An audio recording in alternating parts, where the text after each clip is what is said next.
Já, a gente vai começar agora, tá? É a nossa penúltima aula que a gente vai fazer, e que é o último capítulo, né, também da matéria que você, do conteúdo da prova, e vou tentar apresentar ele todo hoje, senão a gente conclui sexta-feira, O título do capítulo, né, é Sistemas Monetários Internacionais, uma visão histórica. É um capítulo muito condensado, né, mas muito simples, não tem nenhuma dificuldade. E diferente dos outros, né, que são mais técnicos, esse aqui não tem tanta dificuldade, né, mas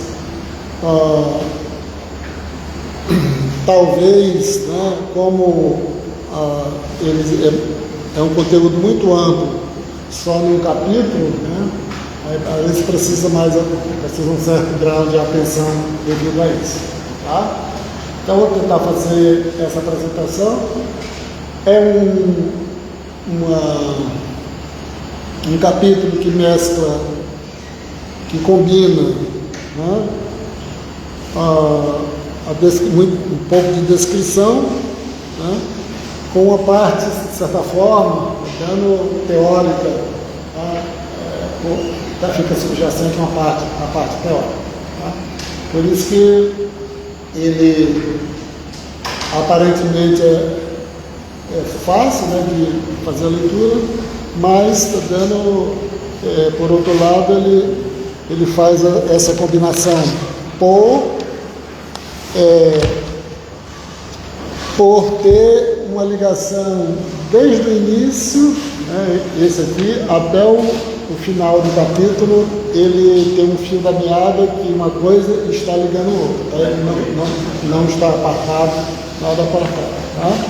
Então, vou passar aqui a lista de chamada para vocês, tá? Para vocês irem assinando. Passa aí, Ana, próximo, tá?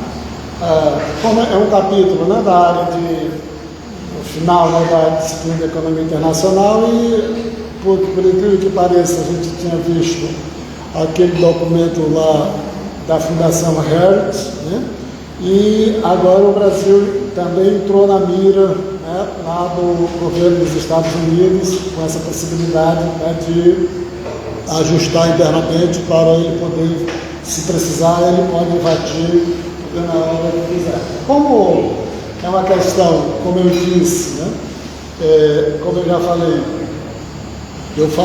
que só a economia não dá conta, né, porque é mais uma questão, né, acompanha, né, pelo fato de eu ter estudado com uma das grandes figuras, né, nacionais nessa área de relações econômicas internacionais, tá? E essa teoria aqui é fantástica, né, para dar uma ideia, né, para dar uma explicação a respeito do que isso significa, né? Infelizmente, agora, né, a gente está um pouco, né, nessa suspeita na beira, né, de a Terceira Guerra Mundial. A gente torce, né, para que não chegue lá, mas tudo está sendo empurrado, né, para ter um conflito bastante complicado. Tá? Passa aqui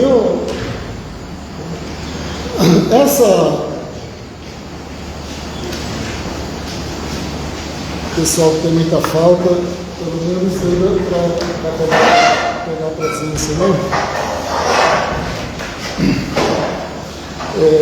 Aí vocês têm que estar ligados.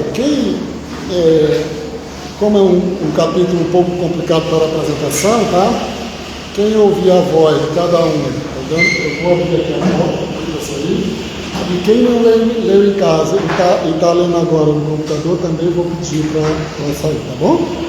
Só para, como é a penúltima aula, quase uma despedida, vocês me deixam me divertir, tá? Ficar alegre fazendo essas coisas assim, tá? Então, como é uma questão do sistema monetário internacional, e é muito bonito o que está no capítulo, né? Mas eu vou, de certa forma, colocando, tá? Algumas lembranças, né, de fim da disciplina, tá? Onde é que nós estamos situados. O primeiro capítulo, né, desse livro, ele diz o seguinte: de que trata a economia internacional? Tá? Eu acho que vocês, né, trabalharam nesse capítulo, e ele coloca esses 7 itens aqui. Tá? E nós estamos aqui. Isso aqui é bom, tá? Porque se por acaso um dia, né, vocês forem trabalhar na assessoria de alguém que precisa, né, ou escrever um texto, ou dar entrevistas, etc, né? Gosto demais de ser atrapalhado na assessoria. Vocês têm uma ideia, tá vendo, do que é que trata a economia internacional. Porque se você não tiver isso em perspectiva, né, você fica dizendo como todo mundo as coisas de forma solta, você não sabe onde está localizado. Né? Então, como isso está no livro, então vocês vieram lá no início do livro, vocês têm essa ideia, nós estamos, né, agora aqui. Tá? Se vocês verificarem, né, todos esses tópicos aí, tá? E teoria do comércio internacional, né, tem 3 ou 4 tópicos aí, e economia internacional tem outros, né, que nós estudamos aqui, e todos eles também estão aqui dentro desses tópicos. É bom vocês sempre terem isso, né? Às vezes eu me esqueci, tá vendo? O professor vai lá, tá vendo, e verifica do que efetivamente, tá vendo, trata a economia internacional. Vamos lá. Daqui estão os objetivos do capítulo, tá? Só para vocês não esquecerem o título, né, do capítulo, Sistemas Monetários Internacionais. Tá? Isso é uma coisa, o bom, né, é que desde, né, que a pessoa está, antes de entrar na universidade, a gente ouve falar em algum desses sistemas monetários internacionais. Isso é brasileiro, tá? Aí, alguém pode ler aí só para facilitar aqui, bem rápido, para isso aqui não vou na aula agora não, só depois, né? Alguém pode ler rapidinho só para dar uma ideia? Objetivo de aprendizagem: explicar como as metas de equilíbrio interno e externo motivam os responsáveis pelas decisões políticas da economia em economias abertas. Entendendo o trilema monetário dos responsáveis pelas decisões políticas de economias abertas inevitavelmente enfrentam, e como o sistema monetário internacional alternativo trata esse dilema de formas diferentes. Descrever a estrutura do padrão internacional que ligava as taxas de câmbio e políticas dos países antes da Primeira Guerra Mundial, e o papel da Grande Depressão da década de 1930 em acabar com os esforços para restaurar a ordem monetária mundial pré-1914. Discutir como o sistema de Bretton Woods pós-Segunda Guerra Mundial de taxas de câmbio globalmente fixas foi desenvolvido. Explicar como o sistema Bretton Woods desmoronou em 1973 e por que muitos economistas naquela época favoreceram o sistema monetário internacional como atual. Resumir como as políticas monetária e fiscal de um grande país como os Estados Unidos são transmitidas ao exterior sob as taxas de câmbio flutuantes. Discutir como a economia mundial se sabe nos anos recentes e quais lições a experiência pós-1973 ensina. Tá legal. Como isso aqui é uma coisa tão elegante, tão sofisticada, bem organizada, né, para vocês, né, não saírem, né, estudei economia internacional com o professor, tá vendo, e não acharam, e acharam que a gente, além de nós sermos doidos, né, também somos idiotas, né, dizer que eu não sou tão idiota não, né, esse mundo financeiro, tá vendo, é um mundo muito da bandidagem, tá? E eu vou lembrar isso aqui, tá vendo, para que vocês, tá vendo, não saiam a imagem aqui, além de nós sermos malucos, né, também somos idiotas, né? Só um, tá vendo, o outro não soltar. Dá para você verificar aqui, né?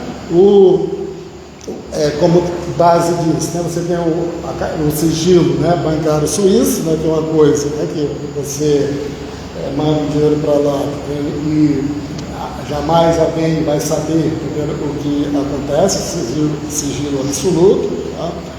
E o segundo, né, maior mercado financeiro do mundo, que é o mercado de Londres, né, ele tem um sistema de trusts, né, onde o agente, né, individual ou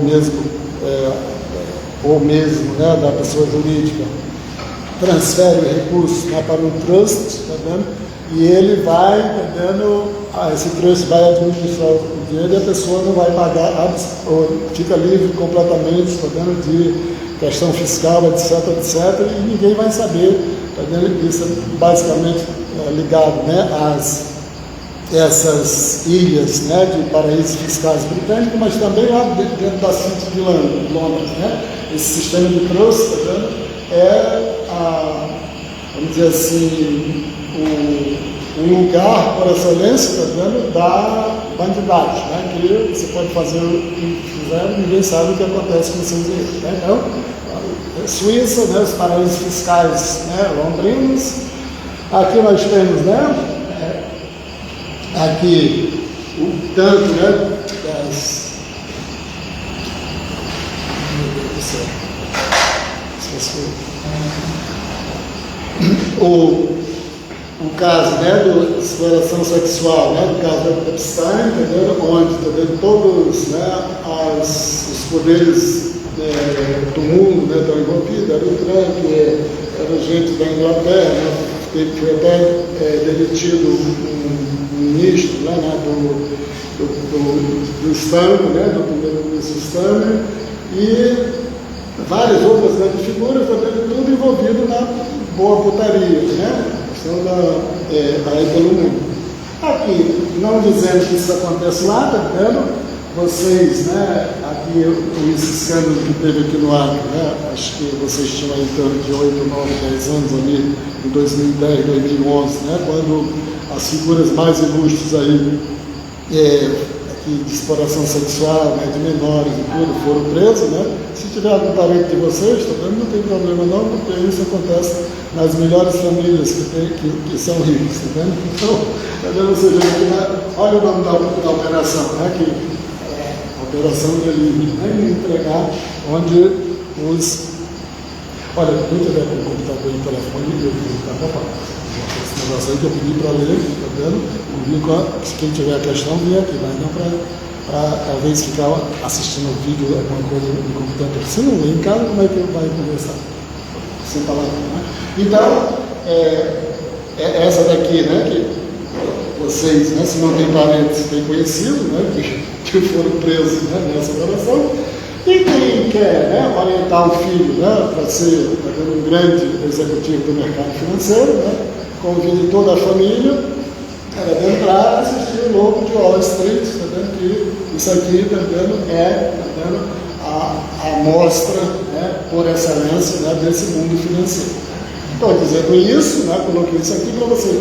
Olha, o professor está colocando a questão do sistema monetário internacional, um negócio lindo, sofisticado, etc. Tá vendo? Ele, além de ser doido, também é meio idiota. Né? São doidos. Né? Idiota, eu não sou tão doido aqui, porque coloquei até a questão dos acrianos aqui para vocês. Quem não tem parente, tá ou um conhecido que não foi preso aqui, igual o negócio aqui do Epstein, tá?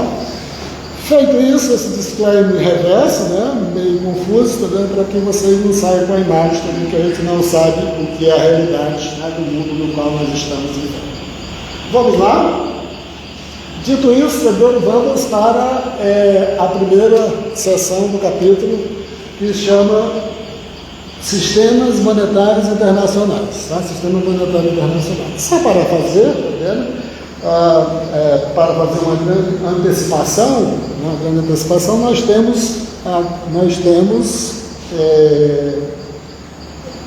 não, né? Tem 4 grandes sistemas monetários, né, que três, né, basicamente, porque tem um período entre guerras. Né? Tem o padrão ouro, né? O padrão depois da Segunda Guerra Mundial e o padrão atual. Né? O padrão atual. Como eu falei, mesmo antes de entrar na universidade, todo mundo já ouviu falar do padrão ouro. E isso até facilita, né? Porque suscita a curiosidade, né? de todo mundo, e não é uma coisa tão de outro mundo, não é uma coisa de outro mundo. Tá? Então, ele vai começar isso aqui, com uma questão bem, vamos dizer assim, analítica mesmo, que vai servir não tanto para aquelas pessoas, né, que trabalham no dia a dia, né, que são empregados de outras pessoas, que não vão usar. Mas se você, né, vai para a assessoria, né, ou vai trabalhar num determinado órgão que precisa, né, de você escrever um texto sobre alguma coisa, isso aqui já ajuda bastante. Né? Metas, né, de política macroeconômica na economia aberta.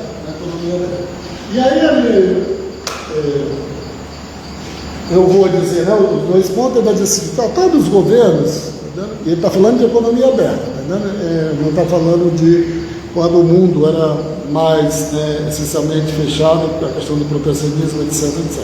Aí ele diz assim, todo governo tem dois objetivos, né, de manter o equilíbrio interno e o equilíbrio externo. E aqui, como ele dá a definição, a priori, né, logo, do que significa o equilíbrio interno e o equilíbrio externo, não vai ter muita dificuldade. Né? A ideia do equilíbrio externo é a busca do pleno emprego, né, com uma certa controle dos preços. Né? E o equilíbrio externo está dando que a conta corrente do país, né, esteja numa situação, vamos dizer assim, administrada. Que aí não significa necessariamente, está dando que ela não tenha déficit, está dando mais que ela seja, né, esteja numa situação que os governos possam administrar. Então, esses são dois pontos. Em relação ao equilíbrio interno, ele faz duas observações. Essa questão do equilíbrio interno, pode ser que os governos, não se preocupe só com isso, tá? Já que ele está falando aqui em termos, né, da analítica, tá? A preocupação básica é a busca do pleno emprego e o controle de preço. Pode ser, que tenha alguma situação, que interna, que o governo também esteja preocupado com a questão da distribuição de renda, né, ou coisa parecida. Então ele vai colocar alguns aspectos, que pode ser que os governos estejam preocupados da busca do pleno emprego e do controle de preço. Em relação, né, ao equilíbrio externo, ele vai dizer assim, tá bom, também, dependendo da situação do país, tá, pode, né, ter alguma situação na qual, tá, o país não esteja preocupado somente com a conta de transação corrente. Ele pode, devido, né, à situação do país, ele pode também estar preocupado com a situação de outra conta do balanço de pagamento. Tá? E aí ele faz essa observação. Isso aqui é interessante, por quê? Porque ele vai, dessa forma bastante direta, né, sem muita complicação, tá? Ele vai sempre relembrar essa questão dessas metas, né? Dos dois objetivos, né? Do equilíbrio, né, interno e do equilíbrio externo. Não tem nenhuma grande dificuldade, está vendo?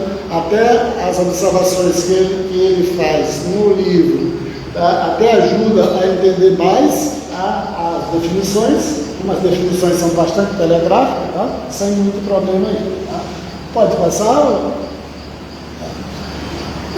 Aí eu não vou, né, assim, fazer comentários, tá vendo? Porque é bastante simples, tá vendo? Tanto, a não ser que alguém tenha alguma dúvida a respeito, tá vendo, desses dois objetivos, tá? Que cada governo, tá vendo, tem esses dois objetivos, né? O equilíbrio interno e o equilíbrio externo. Mas é bastante simples, não? Se eu for passar isso aqui, está dando sempre questões, né, vamos dizer assim, de redundância, né, sem nenhuma grande adição. O importante aí é entender a ideia daquele que está passando, de dizer que os governos têm esses dois objetivos, né, o objetivo do equilíbrio interno e o externo. Passa. Também passa, tá? Aí ele vai agora para o segundo ponto, né? Classificação dos sistemas monetários internacionais. Como eu já falei, tá vendo? Aí ele não está mais falando de taxa de câmbio. O que ele fala de taxa de câmbio aqui é como se tivesse implícito o entendimento, né, do que foi visto para trás, então ele não vai fazer nenhuma discussão adicional. E quando ele fala assim dos sistemas monetários internacionais, está dando para vocês um pouco fazer essa associação, que quando fala disso, está vendo, a taxa de câmbio está relacionada mais diretamente com o país individualmente. Aqui não, nós estamos naquele sexto item, né, que eu coloquei lá, do que trata a economia internacional, né? Trata a questão da coordenação, né, da economia como um todo. Vamos verificar aqui, né? O responsável pelas decisões de políticas em uma economia aberta encara um trilema monetário, inescapável ao escolher os arranjos da moeda que os permitem atingir melhor suas metas de equilíbrio interno e externo. Então, se você verificar, né, como ele faz eles, né, o livro originalmente era só do Paul Krugman, né, e depois foi adicionado esses dois outros autores, né? Então o que ele está dizendo? Olha, você tem aqueles objetivos, mas aqueles objetivos eles são perseguidos a partir dos instrumentos que os governos têm. E ele vai mencionar essa questão aqui, tá, dentro, né, não é tão analítico, né, como a questão do equilíbrio interno e externo, está vendo aqui uma coisa mais concreta, né, que coloca barreiras efetivas para os governos administrar as suas economias. Então ele vai inserir essa questão do que ele chama do trilema monetário. Antes de dizer, está vendo que mais lá na frente está colocado, ele menciona o nome desse autor, que na próxima slide eu vou falar o nome dele. Então, um autor, acho que morreu em 1993, por aí assim, ele percebeu, está vendo, que os governos, está vendo, têm, dentro dessa questão internacional, 3 instrumentos principais para administrar a economia. E desses 3, está vendo, ele só pode usar simultaneamente 2, ele não tem como usar os 3. Então, essa questão do trilema a gente vai chegar lá na frente, tá? Vimos como um país que fixa a taxa de câmbio da moeda abre mão do controle sobre a política monetária nacional. É só dizer logo os 3, está vendo? Os 3 instrumentos que ele menciona aqui é a taxa de câmbio, a política monetária e a questão do controle ou não dos fluxos de capitais. Tá? Então, os 3 pilares, né, são esses da questão do trilema. Controle ou não de capitais, taxa de câmbio e política monetária. O que é que ele vai dizer? O que é que está colocado aqui? Está dizendo que os governos sempre vão ter de escolher 2 entre esses 3, está dizendo, não sendo possível, está dizendo, você adotar simultaneamente os 3 instrumentos. Quais são os 3 instrumentos? Taxa de câmbio, política monetária e está dando o controle de saída, né, e de entrada de capitais. Vamos ver. O primeiro que ele coloca, né, ele diz assim, vindo que se você estabelece, tá vendo, uma taxa de câmbio fixa, aí já é legal lembrar aqui, né? Taxa de câmbio fixa já está eliminando a possibilidade de usar o quê? A política monetária, tá? Esse sacrifício ilustra a impossibilidade de um país em ter mais do que 2 itens da lista a seguir, né? Estabilidade da taxa de câmbio, né? Se você preferir optar por utilizar uma taxa de câmbio fixa, tá vendo?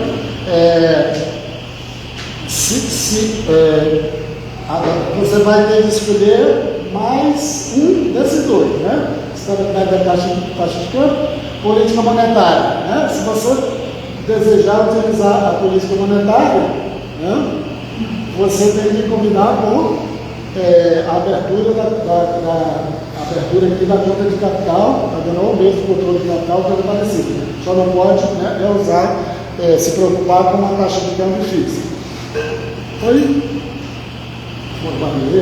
Liberdade do movimento de capital internacional. É bom vocês observarem aqui a questão da liberdade dos fluxos de capitais em termos de um horizonte histórico, porque isso é uma prática típica da década de 80 para cá. Típica, estou falando de todos os países. Isso já ajuda bastante o que é que ele está discutindo. Tá? Isso é uma prática típica dos anos 80 para cá, dos anos 80 para cá. Quando ele for falar dos sistemas monetários internacionais, né, para essa data, tá vendo? Ele estará falando, tá vendo, de combinações, tá vendo, que está excluindo a ideia da liberdade dos fluxos da movimentação de capitais. Né? Então, é só vocês lembrarem para facilitar que ele vai usar isso. Tá? Taxa de câmbio, política monetária e os fluxos de capitais. Tá? Então, vocês dizem, quais são os? Vamos pegar só 2, que aí facilita, né? 2 sistemas monetários. Aqui nós vamos apresentar um exemplo. 2 sistemas. O padrão ouro, né, e o padrão dólar-ouro, que teve vigência, tá vendo, de 1945 até 1973, por aí assim. Padrão ouro, né, de segunda metade, né, da década de segunda metade, né, do século XIX, né, e início do século XX. E o padrão dólar-ouro, tá vendo, como é que cada uma dessas bases aqui, tá vendo, desses instrumentos, estão associados, tá, a esses 2 padrões que eu estou me referindo. Não estou me referindo ao atual padrão, tá, que é chamado, tá vendo, de padrão monetário, né, de taxa de câmbio livre, né, taxa de câmbio flexível. Lembra só disso aqui, tá? Porque aí facilita para você, né? Esses 3 instrumentos e que é possível utilizar a sua bolsa. Aí é fácil de lembrar rapidamente. Vamos lá. Aí eu coloquei aqui do jeito que está no livro, tá? Esse autor aqui, né? Esse autor aqui, ele tem um livro, né, muito bom, tá vendo, a respeito da economia internacional, tá? Tem um livro muito bom a respeito da economia internacional, e tá vendo, foi ele que trouxe, tá vendo, que elaborou ali, lá pela década de 50, né, 1950 alguma coisa, essa questão, né, do trilema monetário, né, aqui colocado no triângulo, né, liberdade de fluxo de capitais, autonomia de política monetária, estabilidade, né, da taxa de câmbio. A ideia do trilema é que tem de escolher 2 entre esses 3. Né? Se você tiver aqui, né, taxa de câmbio flutuante, né, significa que você pode ter uma política monetária. Se você tiver uma taxa de câmbio fixa, né, você não tem como utilizar uma política monetária. Tá? E aí verificar como é que eles se combinam, mas é melhor antes, né, já pensar pelo que é colocado, que não é possível utilizar os 3 instrumentos. Né? Eu coloquei mais alguns detalhes a respeito, aqui na outra figura, as 3, né, o triângulo novamente, do jeito que está lá, e aqui do lado, alguém pode dizer aí só do jeito. O sistema monetário internacional é governado por uma restrição matemática e econômica. No máximo, 2 dessas propriedades podem coexistir. Esse aqui? A história da macroeconomia global é fundamentalmente a história de como as nações alternaram suas escolhas dentro desse triângulo ao longo das décadas. Legal. Alguém tem alguma pergunta, alguma dúvida? Só para quando vocês forem fazer a leitura, né, me ajudando? Ou ficou...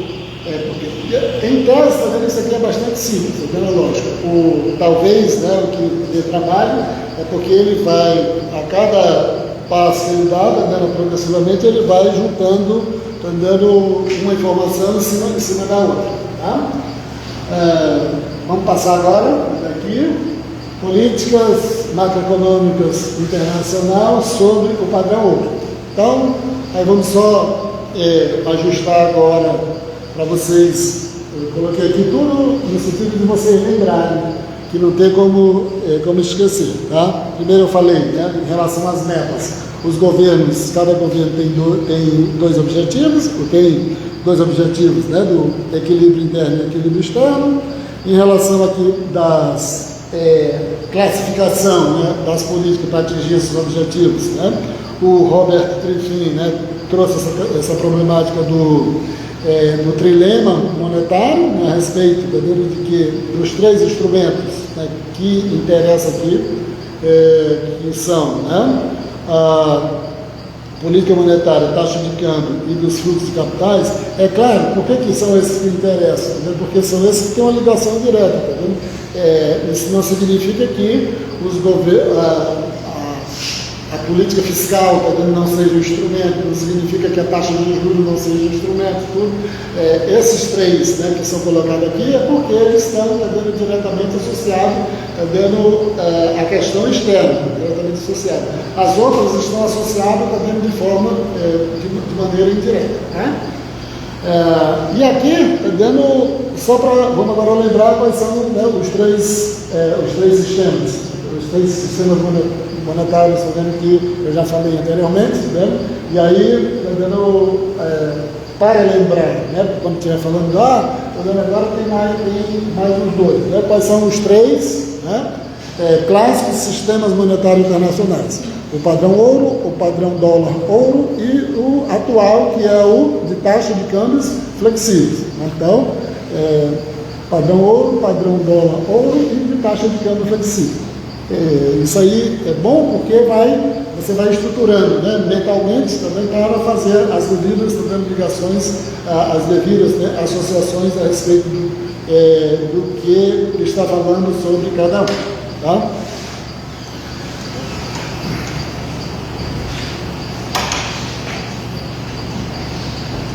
É isso, Lucas. Eu ainda vou descobrir porque ninguém consegue passar 80 minutos sentado na cidade. Tem uns aqui que a gente sabe que sempre sai. Eu ainda vou pedir lá para o pessoal da área de saúde para investigar porque ninguém consegue passar 80 minutos sentado numa carteira. E aí, vamos conversar agora do início, né, do padrão ouro, que vocês, todo mundo ouve falar, porque mesmo fora da universidade, quando vai falar sobre história, né, e ele está muito associado, né, ao período da era vitoriana, e quando vai falar daquele momento, sempre se refere à questão do padrão ouro. Como é que ele era organizado, como funcionava, como era organizado e como acabou. Basicamente isso. Né? Basicamente, do jeito que deixa eu fazer um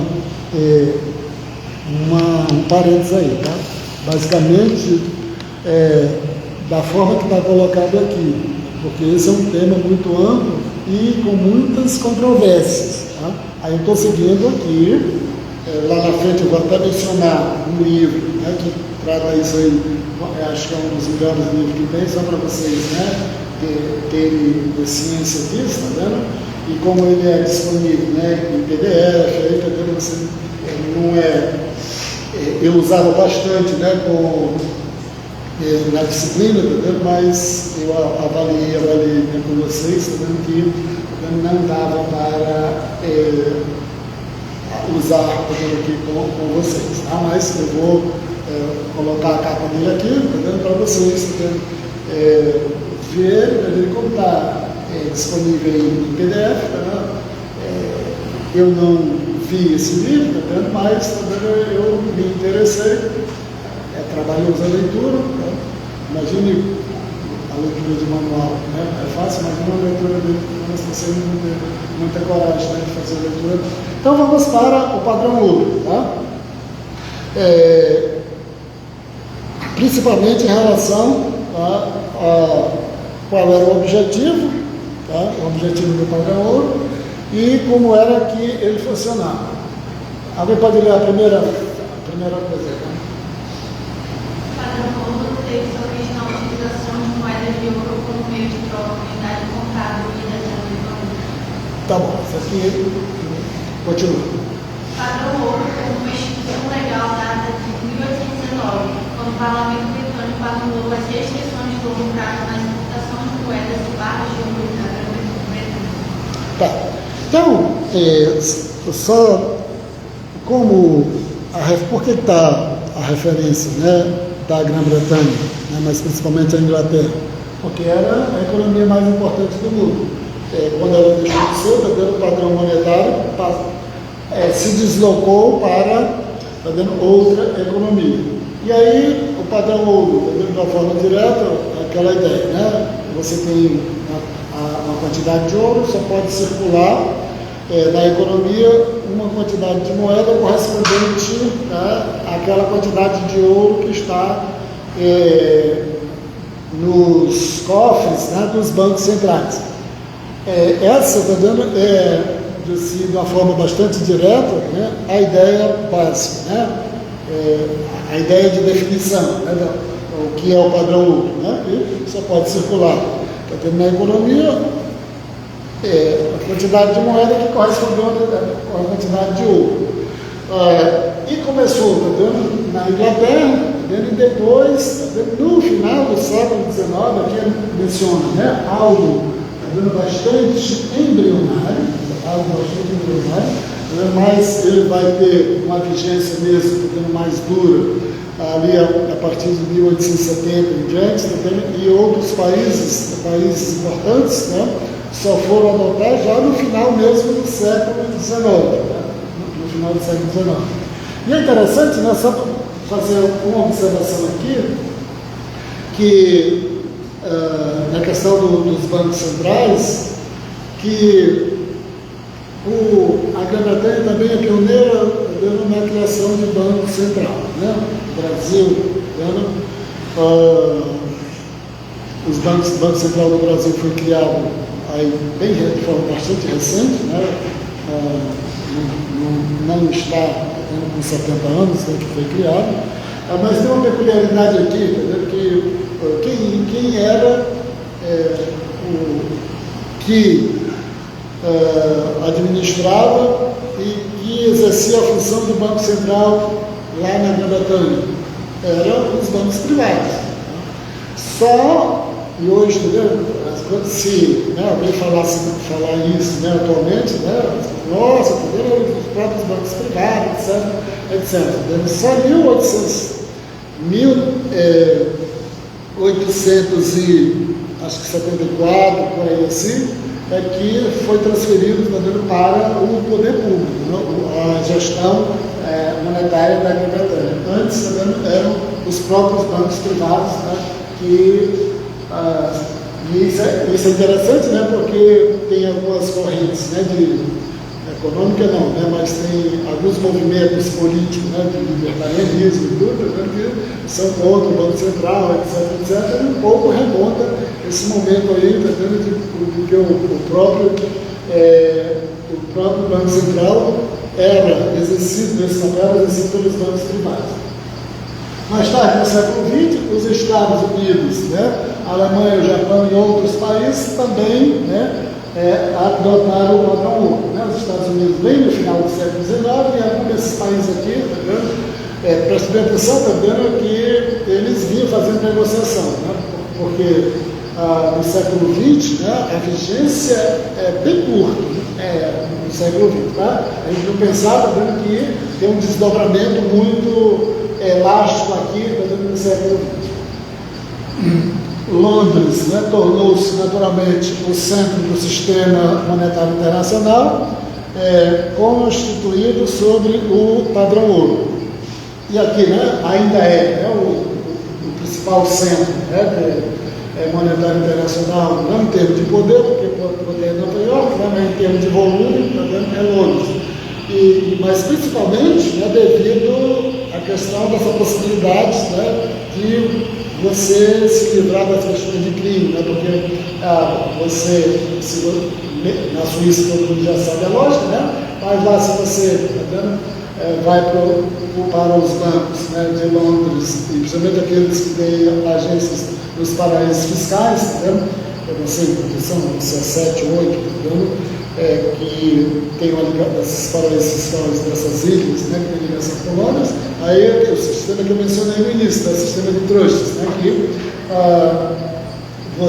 a pessoa não deixa nenhum rastro, entrega tudo, todo o seu patrimônio, né, financeiro para o banco, e o banco vai administrar isso aí, até onde o indivíduo desejar. Né?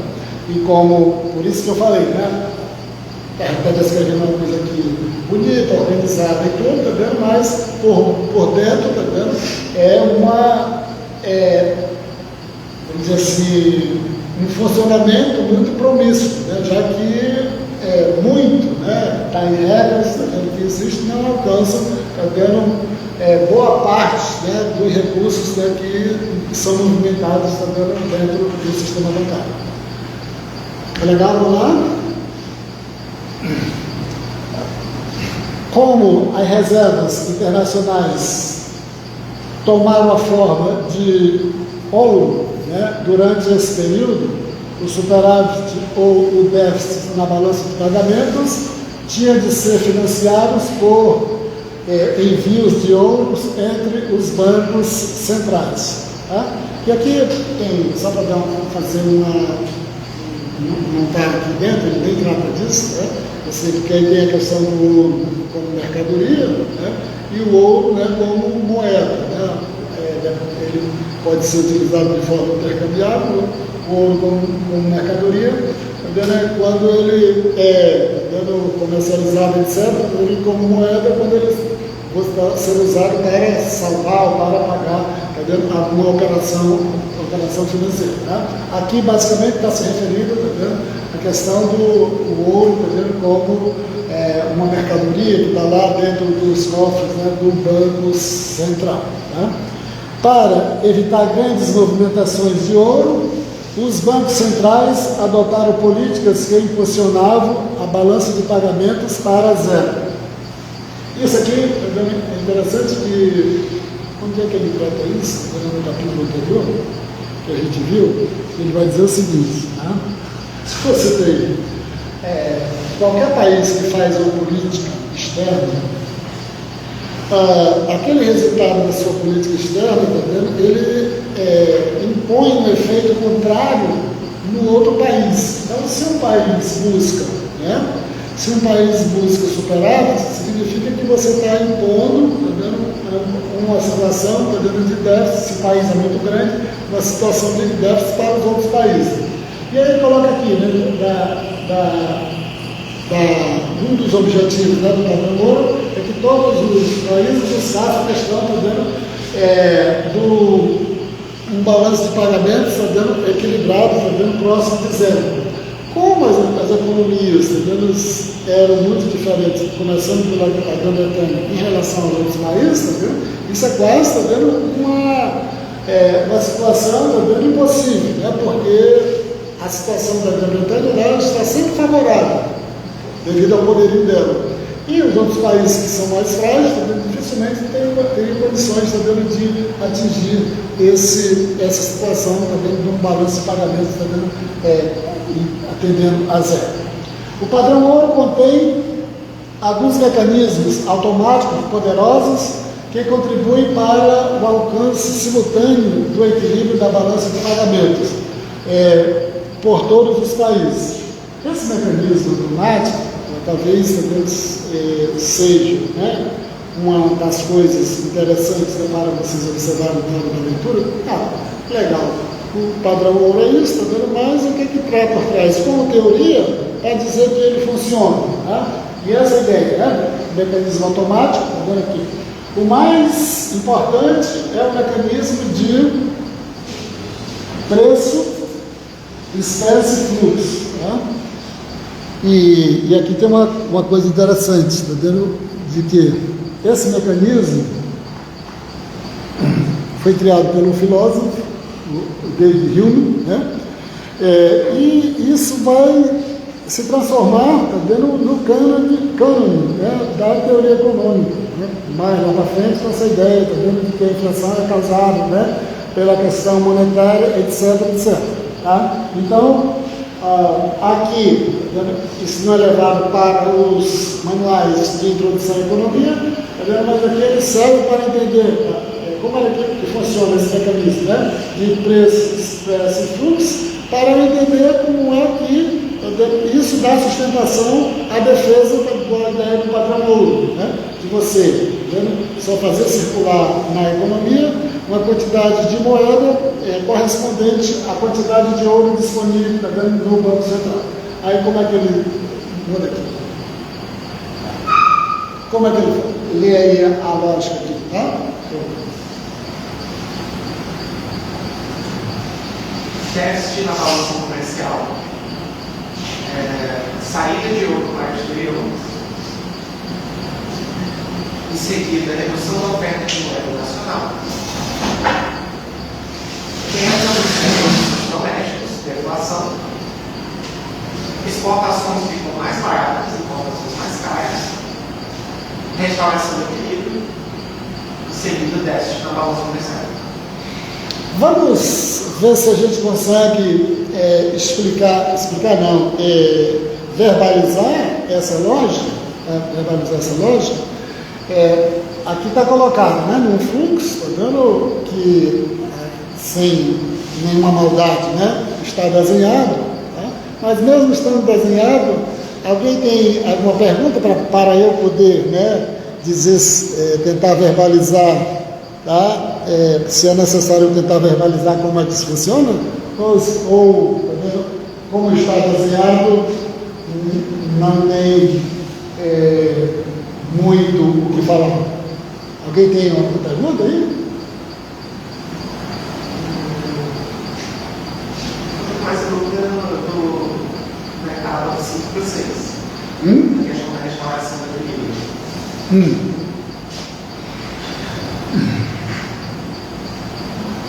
Vamos lá, entenderam a pergunta do Dionísio, não é isso? Legal. Aí, entendendo como está desenhado, né? Precisa desenhar? Precisa não, tá? Mas está desenhado. Quando diz isso, estão querendo dizer o que quando se fala esse negócio, que precisa desenhar? Tá? Ele disse que ele entendeu do 5 por 6, tá? Qual é o problema que está sendo descrito aí? Qual é o problema? Qual é o problema que está sendo descrito aí? Hã? Oi? Qual é o problema que está descrito aqui? Tá, é o do 1, tá? Você tem um déficit, né? Sem o desenho. Vamos tentar falar sem o desenho? Tá? Eu vou ver se eu corto um pouco a minha orelha para tentar falar sem o desenho, tá bom? Vou fazer uma cara meio de abestalhada assim para falar sem o desenho. Se você tem um déficit, né, significa o quê? Está falando no mecanismo de preço, né?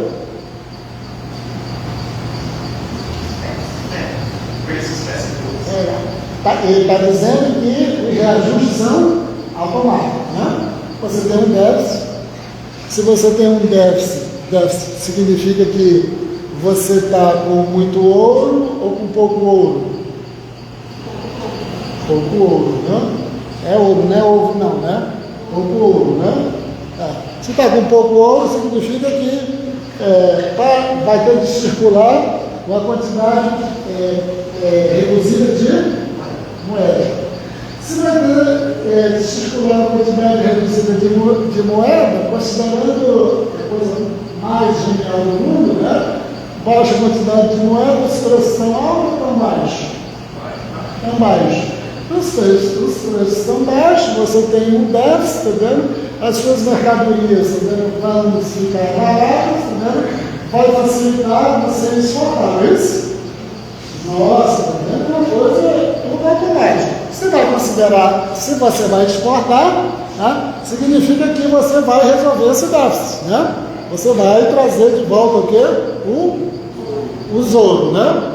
Trazer de volta o ouro, né? Se vai trazer de volta o ouro, significa que você vai eliminar o déficit.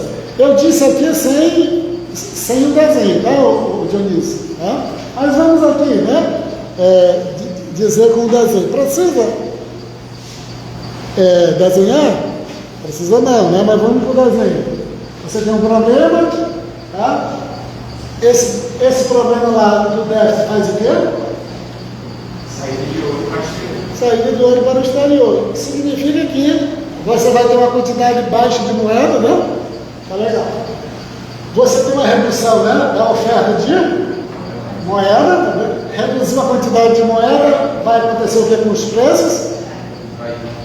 Nossa, tá vendo? Então vai exportar tudo, tá vendo? Burro, cavalo, jumento, égua, tá vendo? Tudo baratinho vai ser exportado para tudo que é grande, tá vendo? Então vai tentar resolver lá o problema, né? Então os preços baixaram, os outros países, nossa, vamos comprar lá, tá vendo? É de vocês, tá vendo? Os preços estão muito baixos. E os preços baixando, né? Você vai exportar, né? Égua, cavalo, jumento, tá vendo? Você, tá vendo? Vai aumentar essas exportações. Aumentando essas exportações, o que tem? Restauração do equilíbrio. O que foi que você não entendeu? Agora me diga de novo. Mais nesse ponto, né? Mas que ponto? Exatamente o que estão falando agora. Não, me diga aí, tá vendo? Faça essa orelha reduzir. O que foi, qual era a sua dúvida?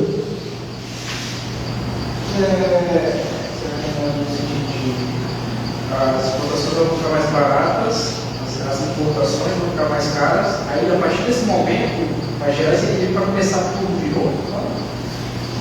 Não, isso aí ficou. Já falei que tinha. A lógica aqui é que é tudo automático, correto? Sim. Eu acho que só tinha me confundido um pouquinho. Hã? O que eu tinha me confundido um pouquinho seria, no caso, a redução, né, da oferta de moeda nacional. Isso eu tenho dúvida de como teria afetado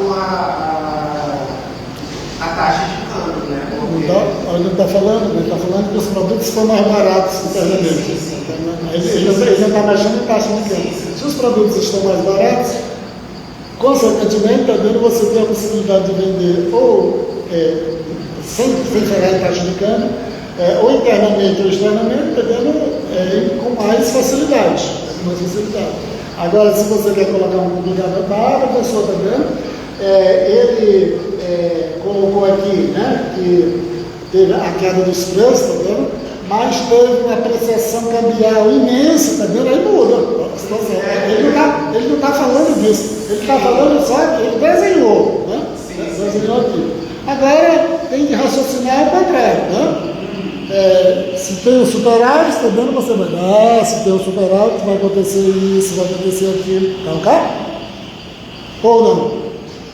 A ideia aqui é do automático, tá? Não esqueça essa palavra do mecanismo de preço, estresse, fluxo, está vendo? Do filósofo que passou a ser a teoria mais importante, né, a teoria econômica mais importante, né, que você estuda, não vem, tá vendo, de um economista, né? E sim, tá vendo, de um filósofo. Todo mundo entendeu isso aqui, gente? Deixa eu ver quem está com o cara. Preste atenção aí, quem está com o cara de quem não entendeu nada. Entendeu? Entendeu? Está com o cara de quem entendeu? Presta atenção aí. O João Paulo que está faltando agora, 10 palmas que eu vi na lista. Pode.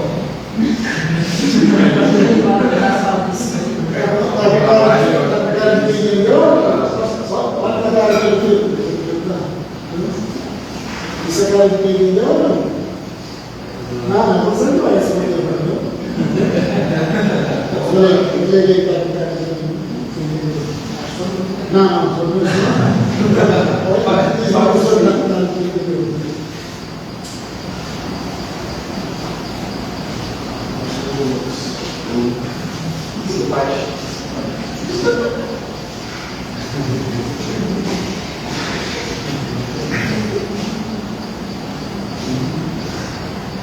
vai fazer uma aquisição da não?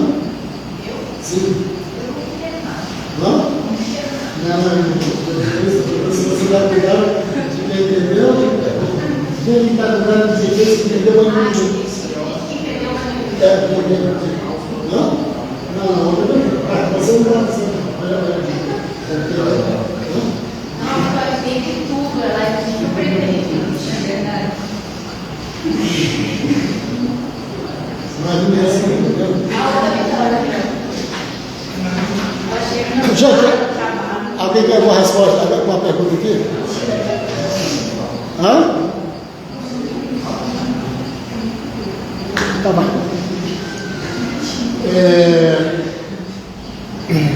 Os bancos centrais. Aqui vai ser só um desdobramento daquilo, eu preciso correr um pouco, tá? Vai lá. Os pais frequentemente revertiam, né, as regras, né, e esterilizavam os fluxos de ouro. Vocês já ouviram falar nessa palavra esterilizar? Tá? Esterilizou, entendendo? A carteira de câmbio do Banco Central esterilizou as reservas do país. Aqui está falando em esterilizar o ouro, essas coisas. O que significa esterilizar os fluxos de ouro? Tá?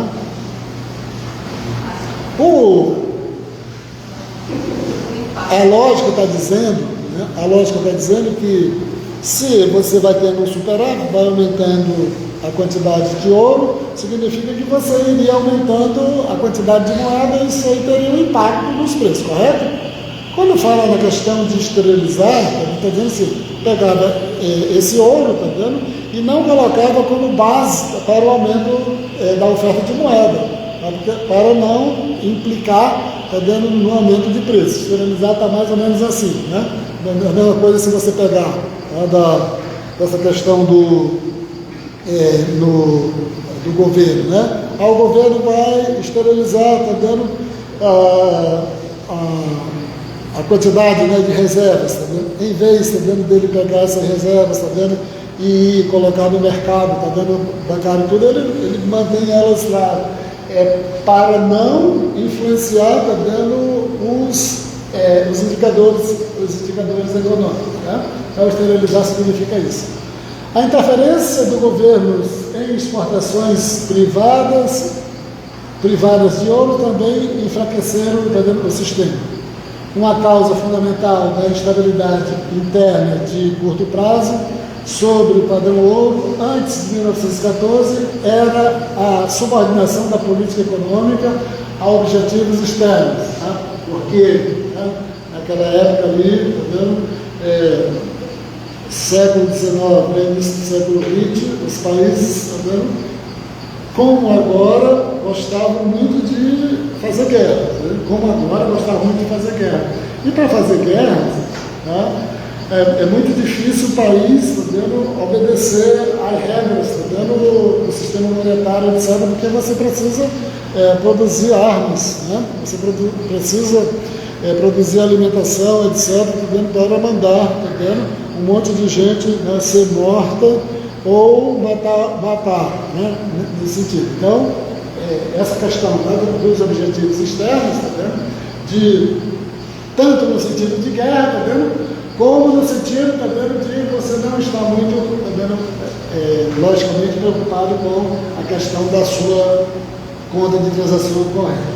O padrão ouro permitia altos graus de estabilidade da taxa de câmbio e mobilidade de capital financeiro internacional, mas não permitia que a política monetária buscasse metas de política interna. Isso aqui está falando de quê? Do trilema. Então, isso é um período aqui, fazendo uma descrição do trilema, e vocês já associam, né? O padrão ouro, como é que eu enquadro ele dentro dessa questão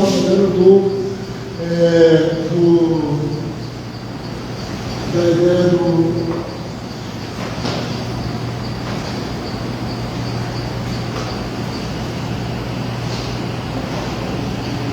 pessoal, só posso chamar as pessoas, não posso chamar ofensivo, porque senão vai para o Ministério Público, não só posso chamar de leso, porque de outra palavra é ofensivo, portanto aí vocês podem me enquadrar, né?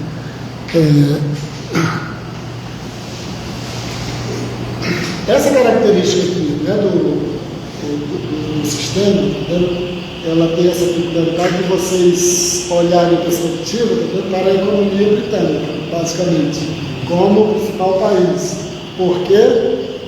Porque os outros países, né, como pode imaginar qualquer outro que não fosse Alemanha, Estados Unidos, França, etc., não tem nem condições de seguir esses critérios da política econômica.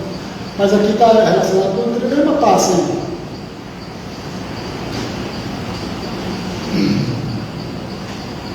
Só um ponto, né?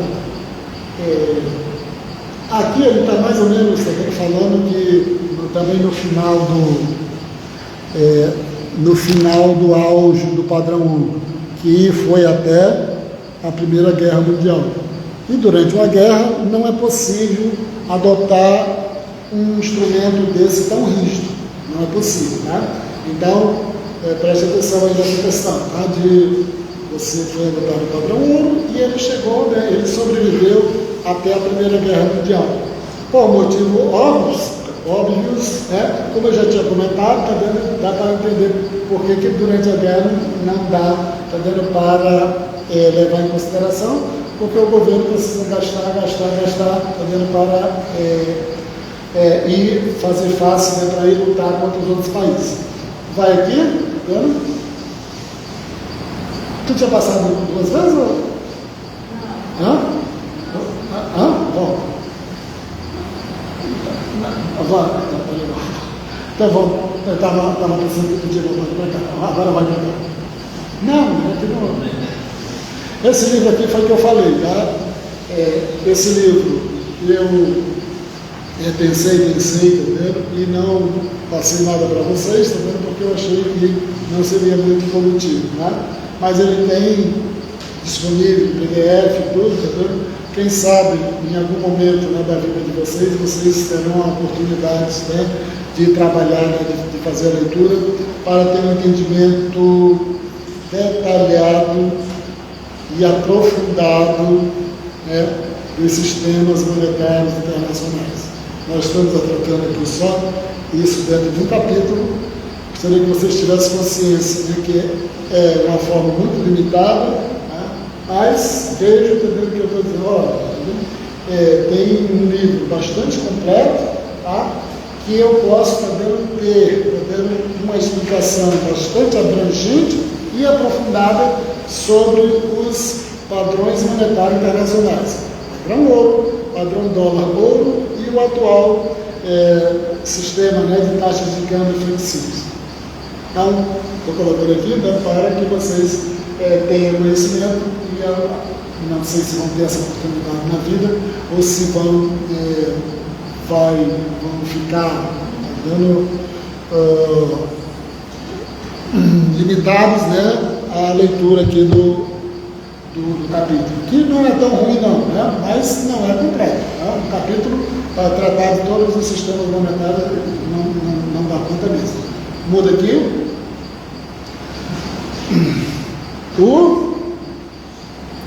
Os anos entre guerras, 1918 a 1939. Tá bom. Estou falando que quantos sistemas monetários estão? três. Tá? E aí teve o período entre guerras. E do período entre guerras, a gente trata ele como? Tá? Aí precisa de algumas observações, algumas ponderações para entender precisamente o que aconteceu. Né? Primeiro, né, a Inglaterra continuava, né, ainda com o título, né, de economia de maior influência no mundo, economicamente já tinha perdido, porque quando chegou na Primeira Guerra Mundial os Estados Unidos, né, já tinha ultrapassado e muito economicamente, e aí, tá vendo, mas mesmo assim, a Grã-Bretanha ainda era, tá vendo, considerada o Império Mundial.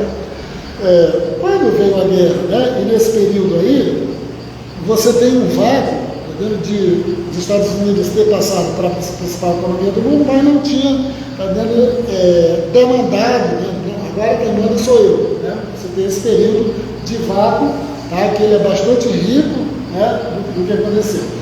Então, terminou a Primeira Guerra Mundial, os países, tá vendo, todos eles com certas dificuldades,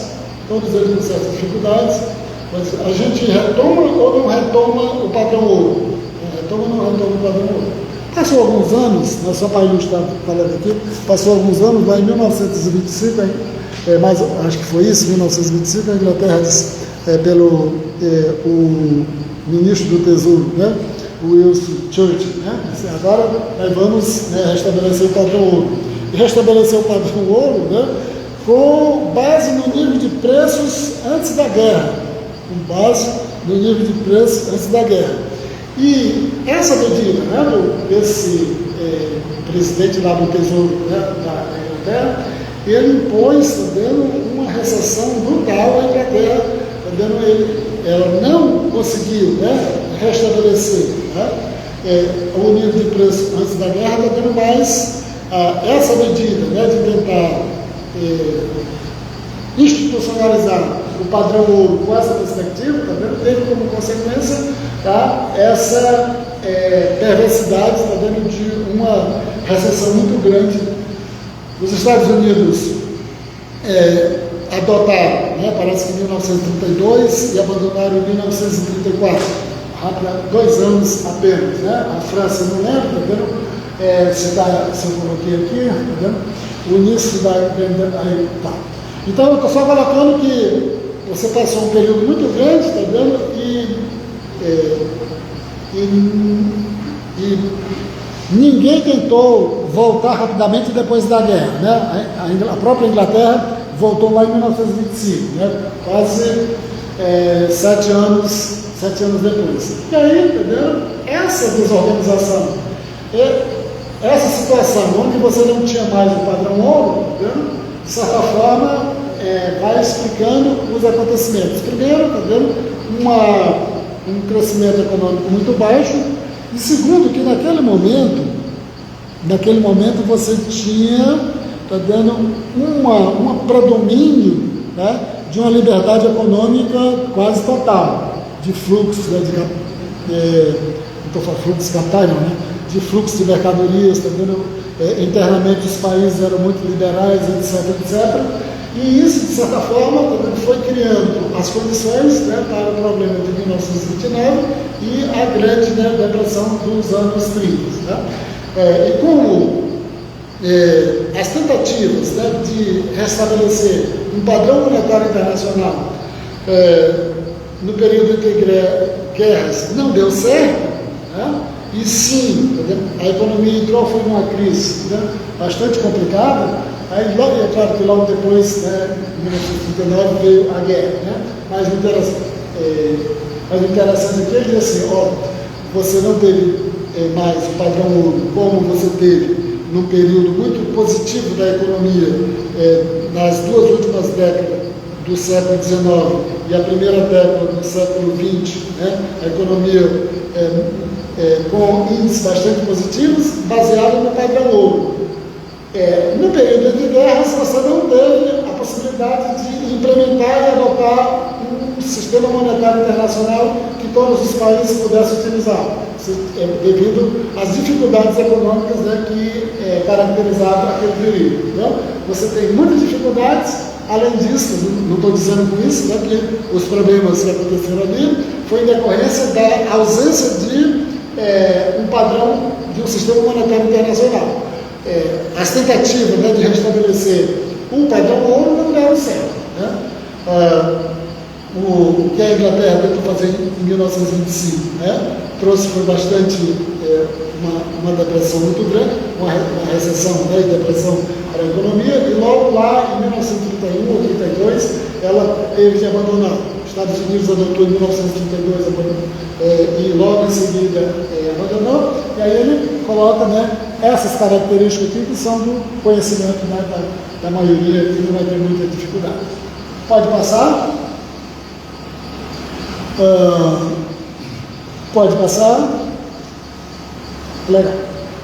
Terminado isso aqui, eu gostaria de, principalmente esse livro aqui, que é muito legal, né, sobre a ideia, sempre a gente ouve falar essa questão de austeridade, conceito de austeridade, e esse conceito aqui esse livro do Bright, ele é muito bom também porque você vai ter uma descrição e uma exposição dos conceitos sobre o que orienta essa ideia de austeridade, principalmente, né, ali na década de 1930 e até próximo, né, da Segunda Guerra Mundial, da ideia do ordo, né, liberalismo alemão, que é um pouco do embrião do que se chama de liberalismo atualmente, né,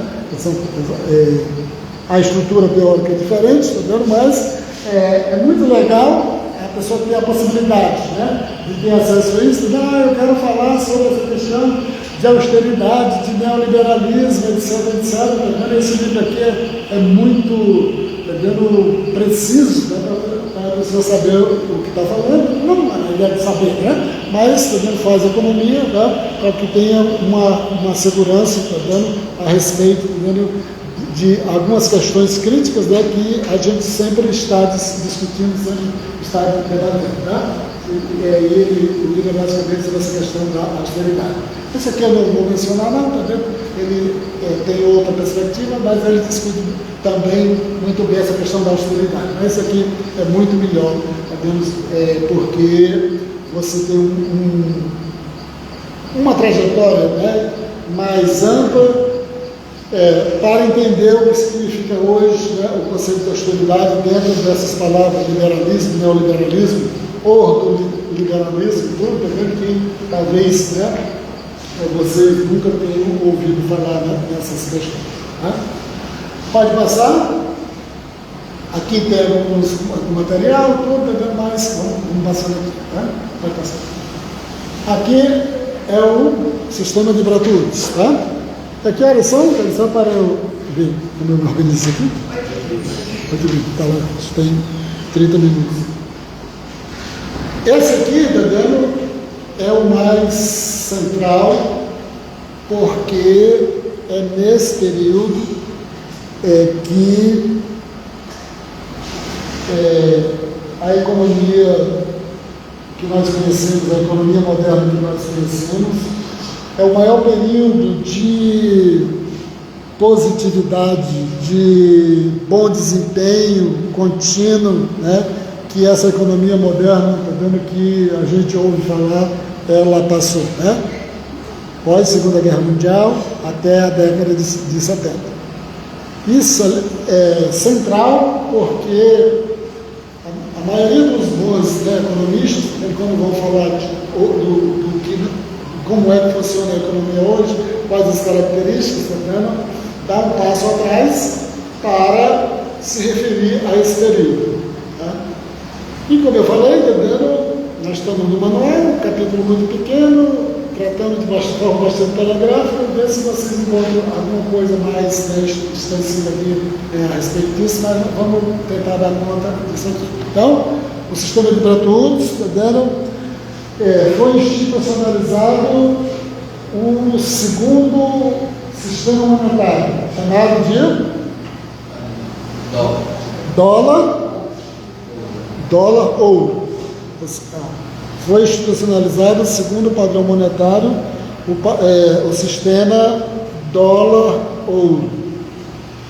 Foi nesse período, o período mais longo, que essa economia moderna que nós estudamos, tá vendo, viveu de estabilidade e bom desempenho econômico. Tirando isso, você não vai encontrar, tá vendo, outros 30 anos correspondentes a isso.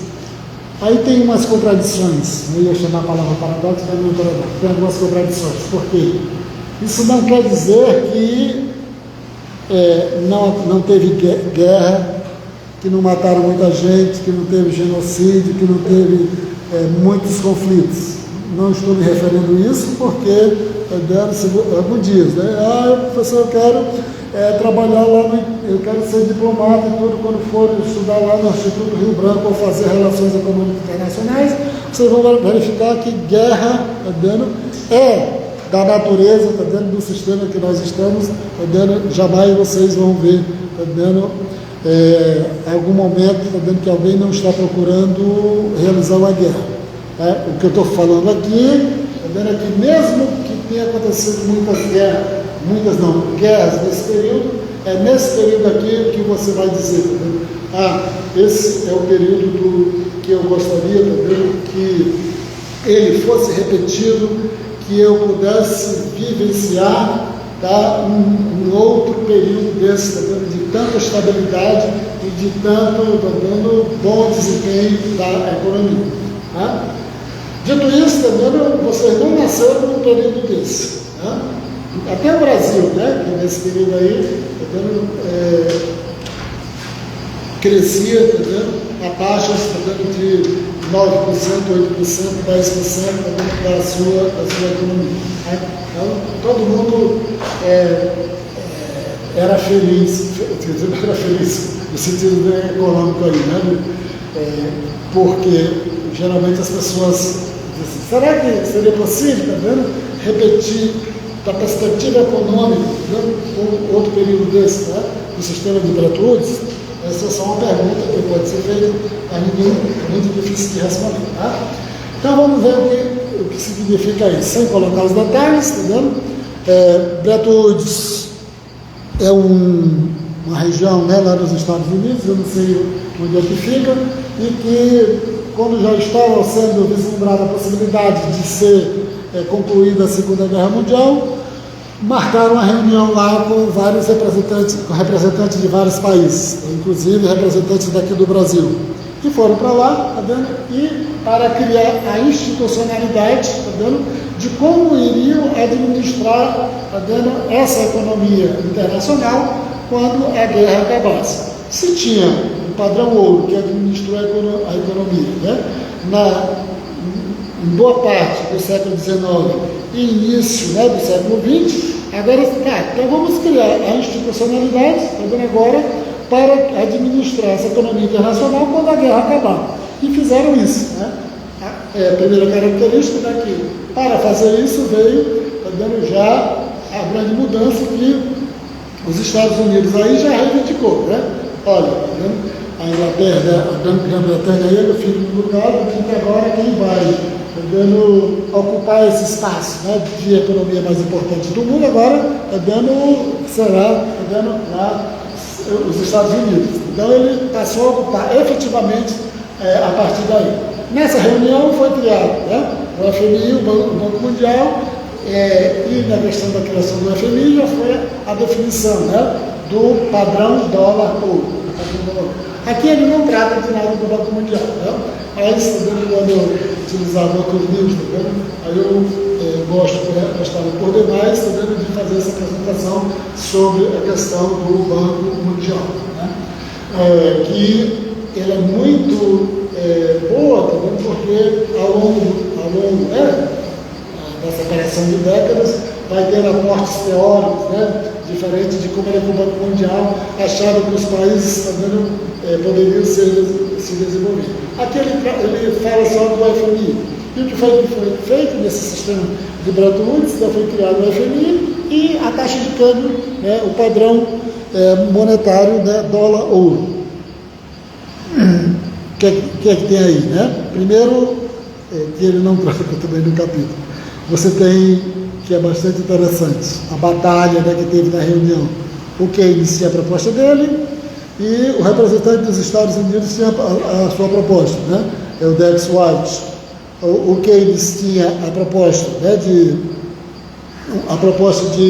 que a moeda deveria ser uma moeda, a moeda internacional não deveria ser uma moeda vinculada a um país, e o representante dos Estados Unidos também defendia que a moeda internacional seria o dólar, né?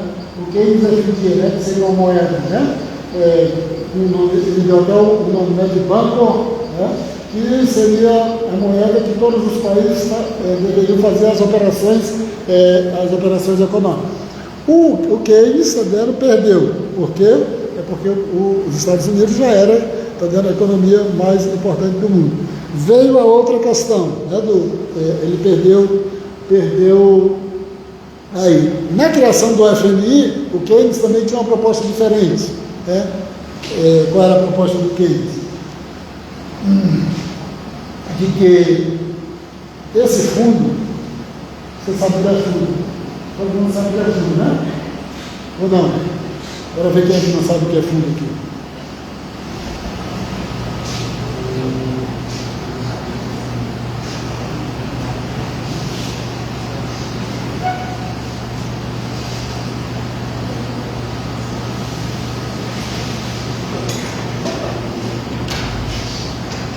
Não, ninguém sabe o que é fundo aqui. O Mar não sabe, professor. Já sei passando. Ele trabalha com isso aí.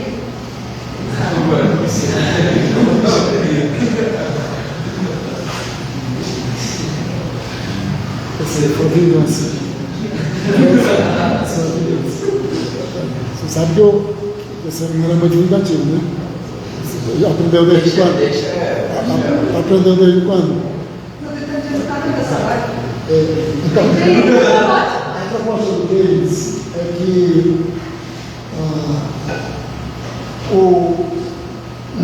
os países que seria criado um fundo, os países que tivessem superávites, colocavam esses superávites também constituindo um fundo. Aqueles países que entrassem em dificuldades seriam socorridos por esse fundo. Veio o representante dos Estados Unidos, né, o Dex White, e ganhou, né? Não vai ser assim, tá vendo? O FMI é que vai, se um país está com dificuldade, o país não vai ser socorrido pelo fundo do superávit dos outros países. O FMI é que vai dizer, tá vendo, se aquele país, tá vendo, precisa ou não ser socorrido. Então, a forma, né, do FMI administrar as dificuldades econômicas, né, dos outros países não foi a partir da proposta do Keynes, que desejava que tivesse um negócio que ele chamava de clean, né, de limpeza, né, que juntasse, né, o superávit viria para o fundo, tá vendo? E os deficitários que tivessem com problemas, tá vendo, fosse socorrido. O FMI vem e diz, não, tá vendo? O FMI vai administrar isso, tá vendo?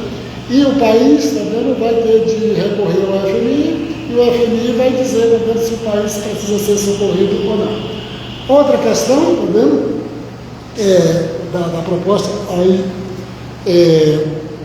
que está ligado com a proposta que foi derrotada do Keynes, né, da moeda internacional, como já foi o dólar, né? Aí ele vai dizer o seguinte, né, nessa questão de ser adotado o dólar ou não ser adotado o dólar. Por que o Keynes não queria isso? Porque o Keynes ele queria derrotar a proposta do representante dos Estados Unidos. Porque o Keynes, em tese, ainda estava com aquela lembrança da superioridade da Inglaterra nos períodos anteriores. Então, poxa, você vai colocar o dólar como moeda internacional, tá? Significa que a Grã-Bretanha não vai ter mais aquela influência que tinha. Né? Por isso, está vendo que tá vendo, o Keynes, né, ficou, tá vendo, bastante contrariado, tá, por ter vencido essa proposta, tá vendo, do dólar ter vencido, né, e posteriormente, né, e só para, é uma observação, né, quase de senso comum, mas que todo mundo faz, mas que é verdade, né, diz assim, que mais recentemente, tá vendo, nos últimos 20 ou 25 anos, alguém apelidou essa situação dos Estados Unidos, tá vendo, de ter o dólar como moeda nacional e moeda internacional, como com a expressão de ter o privilégio exorbitante. Privilégio exorbitante, né? Por quê? Porque enquanto todo ali, tá vendo, logo no terminou a Segunda Guerra Mundial, todos os países tinham dificuldades, né? Não tinham reservas, etc., para fazer investimentos ou para fazer alguma importação, e os Estados Unidos, eles nunca tiveram essa limitação, de manusear, tá vendo, a sua moeda para aumentar os investimentos, tá vendo, porque tá vendo, a moeda deles era moeda nacional, mas também era moeda internacional. Além disso, tá vendo, e ele não trata aqui, tá? Que ele não trata aqui, que é a questão do processo de recuperação da Europa mediante o plano Marshall. Os outros textos que vocês forem ver, também trata, mas ele não trata aqui não, tá? Então, o que tem de interessante aqui é entender, tá vendo, essa situação, tá, da criação do FMI e da criação da taxa de câmbio, do padrão dólar-ouro. E como é que isso, né, vai funcionar para que os países possam, tá vendo, atingir os seus dois objetivos. Quais são os dois objetivos de cada país? Objetivo interno e objetivo externo? Tá. E aí vai dizer o seguinte, tá bom, tá vendo? Era padrão o quê? A taxa de câmbio era o quê?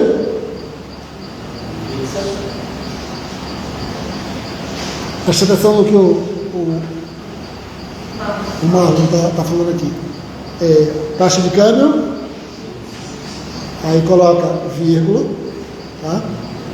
Ele está correto, taxa de câmbio fixa, vírgula, mais ajustada.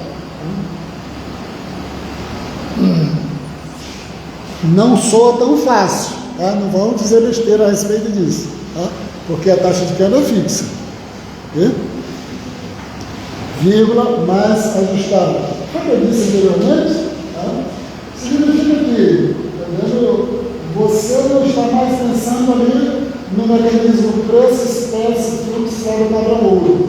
Você não está mais pensando aquilo, tá vendo? Porque aquela ideia de que as coisas se ajustam automaticamente, tá vendo? Como você já tinha passado um período tão longo, tá vendo? Já tinha economistas, né, renomados, eles já não eram tão, vamos dizer assim, desprovidos, tá vendo? De um senso de realidade, né? Então, significa que taxa de câmbio fixa, tá dando mais reajustável. Quando o país tinha um problema, eles não estavam dizendo que esse país iria, né, recuperar, iria resolver esse problema de forma automática. Estava dizendo o seguinte, dizendo que se fosse preciso, se o país tivesse um problema, mas a taxa de câmbio era fixa, o país tinha de solicitar para o FMI, né? Nós não estamos em condições, tá vendo, de administrar a nossa economia, estamos com déficit, tá vendo, muito grande, a quantidade de reservas que nós temos aqui não dá para operacionalizar, tá vendo, nossas exportações, importações, etc. Tá vendo? Então, ia lá para levava para o FMI, e o FMI, não, você pode desvalorizar sua moeda. Você pode desvalorizar sua moeda. Mas, tá vendo? Aí tem uma coisa também que é bastante complicada, né? Que vários textos colocam, tá vendo?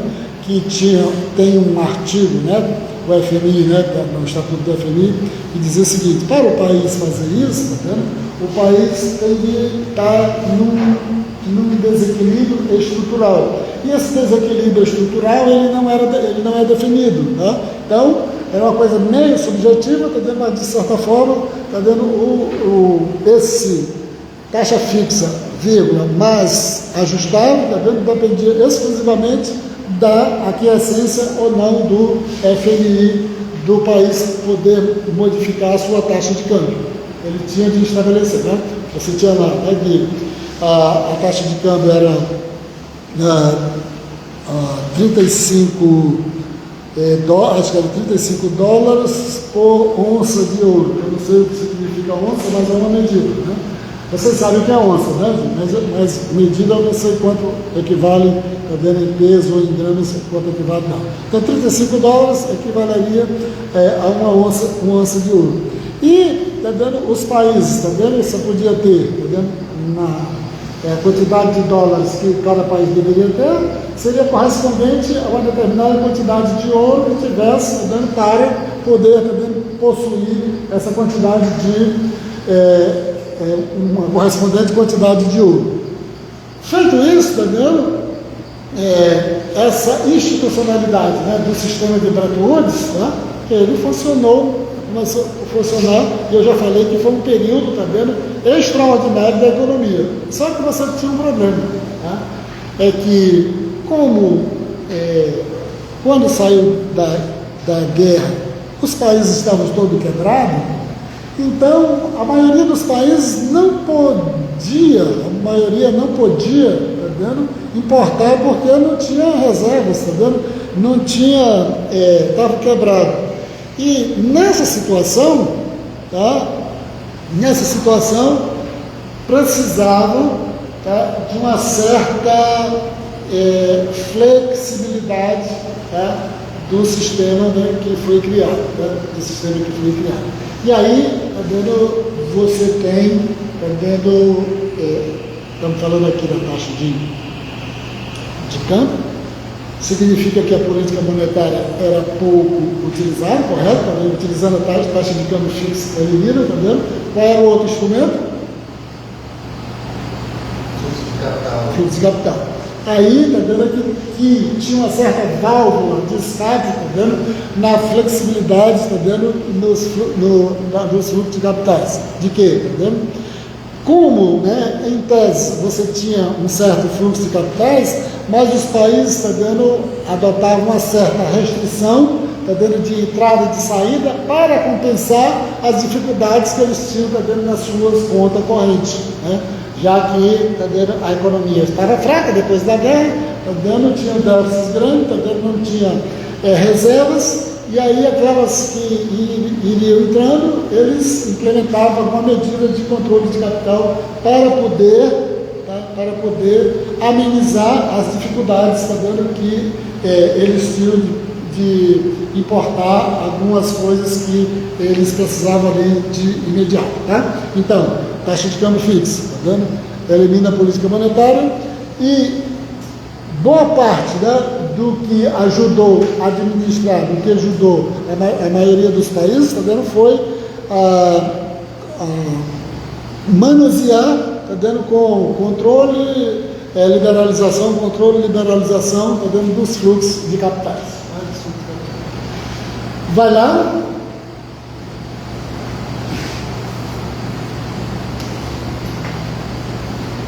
Lê bem rapidinho, que eu já falei tudo, só para vocês também. Lê bem rapidinho. No entanto, as taxas de câmbio fixas eram vistas como mais dispositivos para impor disciplina monetária do sistema.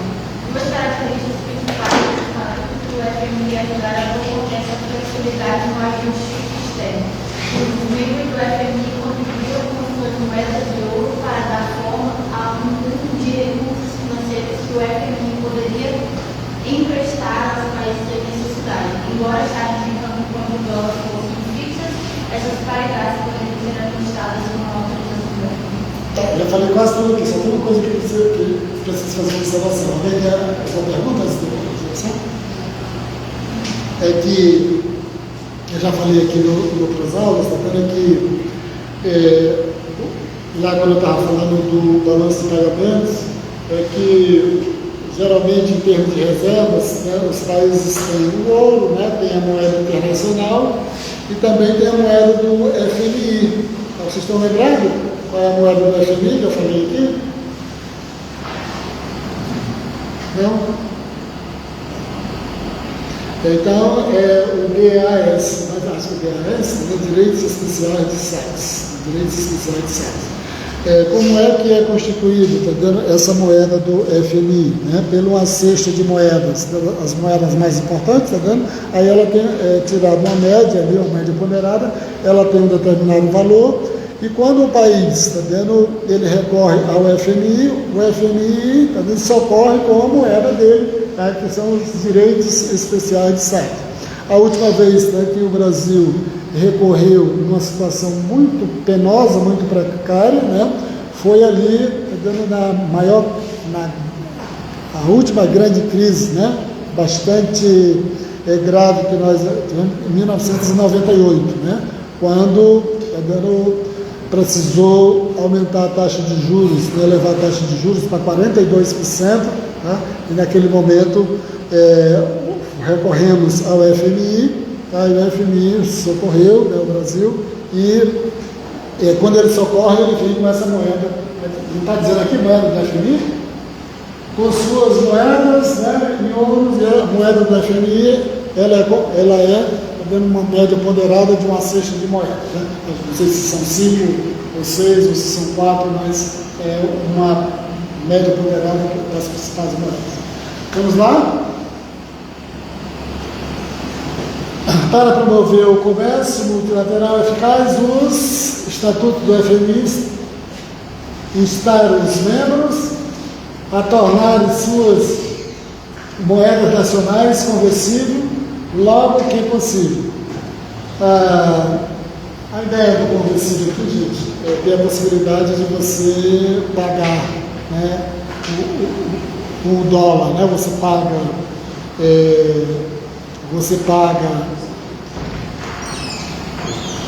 você chega num país com o dólar, você chega com o real, que eu disse aqui na aula passada, né?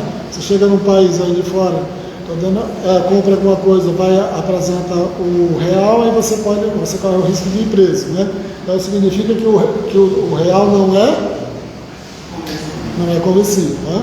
Então, se vocês professor, eu quero ver se eu tenho a possibilidade de ser preso mesmo ou não, né? Então, tem que chegar aí num país, né, distante aqui do Brasil, com o real, né, compra, o que vocês compram, né? Qualquer mercadoria, aí, aqui, está vendo, R$100, né? Aí você vai, responder por essa situação, né?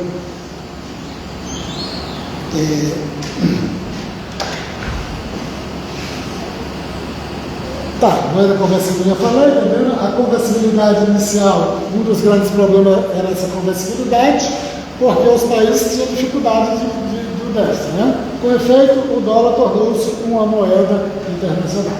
Tá? A partir da sexta-feira. Então tá. Que horas é agora? 45. Então, a partir da próxima, anota aí, eu começo daí, tá vendo? E a gente termina sexta-feira, e a minha última aula, eu quero me despedir de vocês vivo.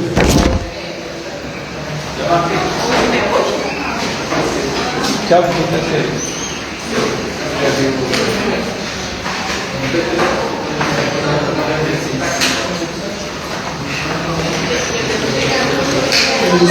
isso.